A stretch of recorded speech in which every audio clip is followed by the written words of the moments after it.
Sí, estamos diciendo que estamos en contra del orden jurídico, que estamos contra él, o en todo caso lo estamos criticando. Estamos haciendo una postulación de tesis que nos invitan a cambiar ese orden jurídico.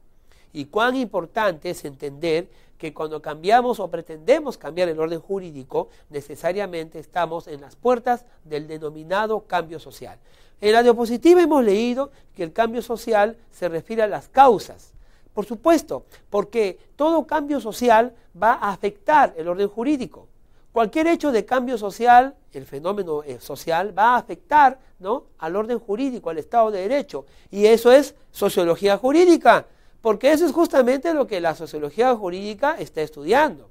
Cuando vamos al cambio social, decía la diapositiva, inclusive estamos hablando de actos de revolución. Pues obviamente, y sin ninguna discusión, cuando cambiamos las estructuras de un determinado orden jurídico, estamos en actos revolucionarios, lo cual no quiere decir que estemos tomando las armas. Por el contrario, puede haber también actos revolucionarios con el pensamiento, con la mente, con planteamientos de cambios, con reformas legislativas, como pudimos ver en la unidad anterior. Vamos a tocar un poquito más profundo este tema en la siguiente diapositiva. Leamos la diapositiva. El cambio social influye en aspectos como el éxito y fenómenos como la globalización. Es decir, el cambio social consiste en la evolución de las sociedades, desde cambios a gran escala hasta pequeñas escalas. El estudio del cambio suele considerarse una rama de la sociología, también atañe a las ciencias políticas y a las ciencias económicas. El tema del cambio social no solamente es de interés de la sociología jurídica, sino también de otras ciencias, como por ejemplo la ciencia política. Cuando hablamos de cambio, por ejemplo, de una estructura de Estado o de un modelo político, la ciencia política dirá esto es de mi interés. Cuando hablamos también del cambio de ciertos sistemas económicos, por ejemplo, sistemas económicos cerrados, proteccionistas, nacionalistas, socialistas, a sistemas políticos y económicos abiertos, neoliberales o liberales, capitalistas, institucionalistas, entonces cuando estamos hablando de esos cambios, no hay discusión en aceptar que definitivamente estamos expresando un interés de varias ciencias, la sociología, la ciencia política, la sociología, ¿no?, general, la historia, la economía y obviamente la sociología jurídica, que es materia de este curso. El cambio social, el orden jurídico, el intentar cambiar el orden jurídico es de hecho un hecho social y va a traer efectos en el Estado de Derecho y en el orden que nosotros estemos viviendo. Hay elementos que en la diapositiva han mencionado, por ejemplo se habla de la globalización. La globalización como fenómeno de querer homogeneizar las políticas económicas, homogeneizar las políticas sociales y homogeneizar los órdenes jurídicos. En la Unión Europea, por ejemplo, se está tratando de homogeneizar el tema de los delitos y las penas y de los crímenes. La misma Latinoamérica, ¿no?, está en intentos de poder aunar ciertas doctrinas que son bases fundamentales de los ordenamientos jurídicos. Por eso el Pacto Andino, por ejemplo, Comunidad Andina, como se le llama ahora, tiene en definitiva Parlamento Andino. Estamos tratando de homogeneizar a nivel global ciertos ordenamientos jurídicos para encontrar un equilibrio y mayores haces de convivencia, ¿no?, con los vecinos del exterior. La globalización, en definitiva, va a afectar nuestro orden jurídico, porque, por poner un ejemplo, ¿no?, los tratados de libre comercio, por ejemplo, van a influenciar en nuestros órdenes jurídicos. Cuando firmamos el Tratado de Libre Comercio con los Estados Unidos, se nos exigió que parte de los acuerdos sea el hecho del trato con los pueblos indígenas. Y obviamente el ordenamiento jurídico en el Perú tuvo que cambiar y pretende cambiar.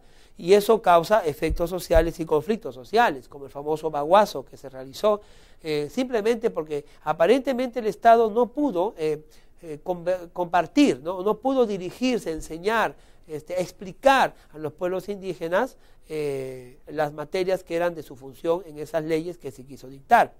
Estos elementos, estos hechos nos demuestran a nosotros que la globalización nos va a afectar mucho más de lo que nosotros pensamos. La globalización nos va a afectar en nuestro orden jurídico interno permanente, en el Estado de Derecho que tiene nuestro país y el Perú.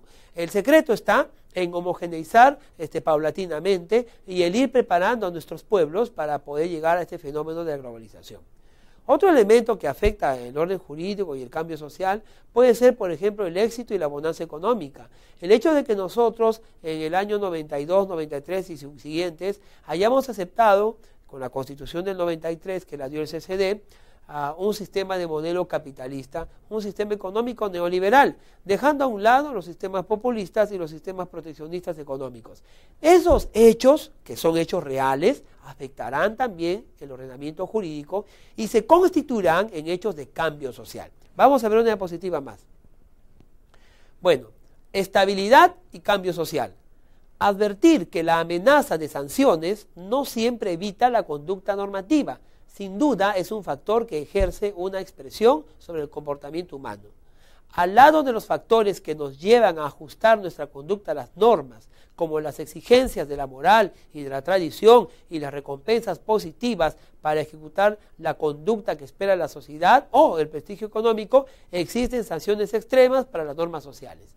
Efectivamente, tenemos que entender en principio, cuando hablamos de estabilidad, que esa estabilidad se logra a través de una socialización. Esa estabilidad se logra a través de una aceptación. ¿De qué? La aceptación de ese orden jurídico, a la aceptación y socialización y aprehensión, ¿no?, de toda esa tradición de mi pueblo, de mi nación, del estado donde yo vivo. Lo hago mío y lo acepto como tal. He sido persuadido para lograr y aceptar el statu quo que hoy día rinde. Pero obviamente no es gratis, porque en ese proceso de estabilidad yo siempre voy a necesitar satisfacer mis necesidades, desde las más sencillas hasta las más complejas, como la educación, el trabajo y el progreso económico para mí y para mi familia, porque somos parte de la sociedad y obviamente estamos aceptando ese statu quo en tanto se nos dé eso a cambio. A eso se le llama, pues, recompensas positivas.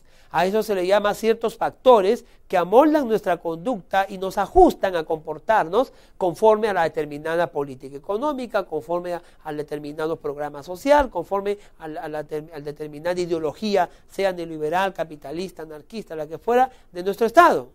Pero ¿qué ocurre si un día esto se quiebra?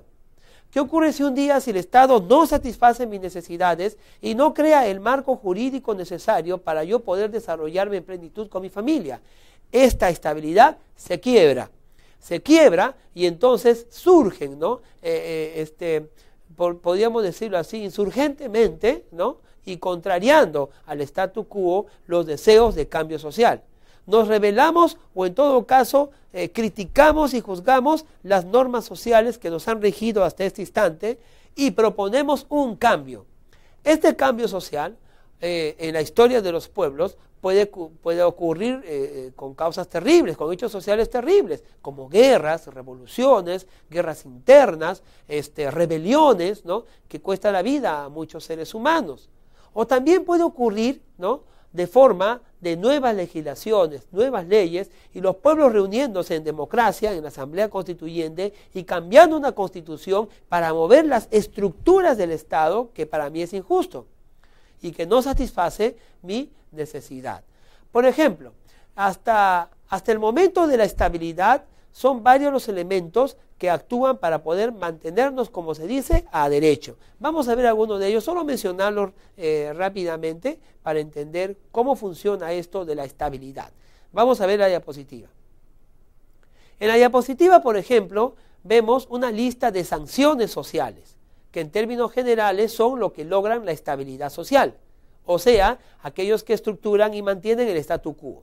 Una de las más sencillas, por ejemplo, es el ridículo. Obviamente, una persona que se comporta contrariando a los convencionalismos sociales, contrariando a las normas de urbanidad, a la cortesía y a la tradición pura, ¿no?, de una nación, hará el ridículo. Y para no hacer el ridículo, entonces nosotros nos mantenemos alineados, ¿no?, a un statu quo determinado.